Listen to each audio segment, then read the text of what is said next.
So when I was in school, I had this bad habit of knowing I had homework to do, knowing when it was due, knowing I probably should be doing it, and then like playing video games or hanging out with my friends instead. And then I would do my homework the day it was due and try and submit it right before midnight. If that sounds like something familiar to you, this is probably going to be a helpful video.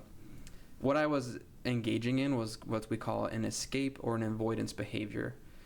Escape and avoidance behaviors are things we do to get us out of the things we know we're supposed to be doing. And we all do it in different circumstances in our lives.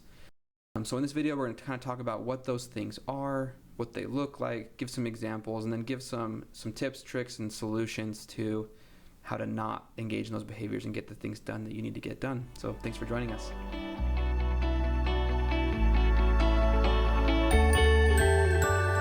One of the key elements of having positive mental health is having good coping interventions. We oftentimes call them coping skills. The difference between coping skills and escape behaviors is that when using a coping skill, you return to the situation causing distress, whereas an escape behavior, you oftentimes do not. Here are a couple examples of good coping skills that can be overutilized and turn into escape behaviors.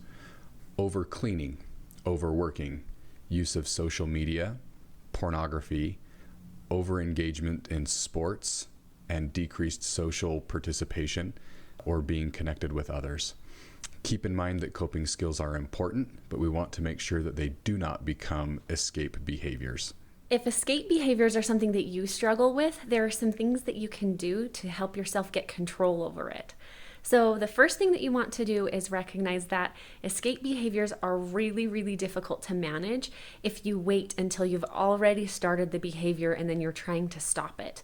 Instead, this is one of those situations where prevention goes a really long way. So to start out with, recognize what gets you to the point where you start engaging in these behaviors in the first place. Think of it as figuring out what your vulnerabilities are. So take a minute and think, last time I engaged in an escape behavior, what was I doing right before that? Was I feeling stressed out? Was I lonely, hungry, tired? What kind of vulnerabilities were present that made it so that I was really likely to engage in the behavior? Once you have some of that figured out, it can help you come up with a plan for how you'll cope with that thing in the future. One of the things that we often hear in therapy is that people start to use escape behaviors when they get really lonely. So if this is something that is common for you, you might want to recognize when you feel lonely, what is going on, what do you feel like, and how does that lead to you doing one of these escape behaviors. Then after that, you come up with a plan so that next time you're feeling lonely, maybe you notice a specific sensation in your stomach. You notice certain thoughts that go through your head when you get lonely. When those things start, you want to follow that up with a coping skill. A coping skill can be anything that you can use that actually will help you to get through the situation in a way that makes it better instead of making it worse. So, for example, if loneliness sometimes leads you to pornography use, then you would want to know the next time I start feeling lonely, I actually need to do something to cope with the loneliness.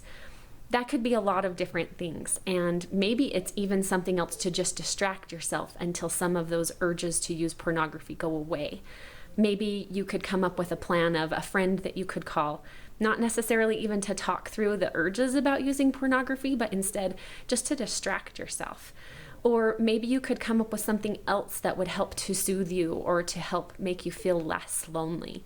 Sometimes it's a good idea to do things like take advantage of your alone time by doing something you actually wouldn't want other people around while you were doing, like reading.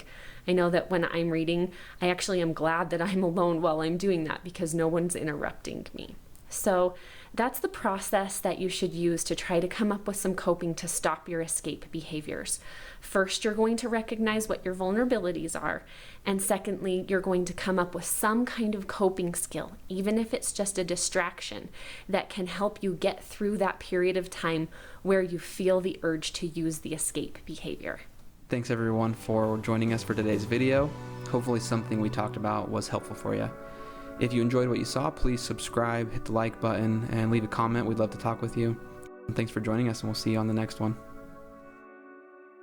This is not a replacement for traditional therapy, but can serve as a tool for refreshing and learning between sessions. Thanks for joining us.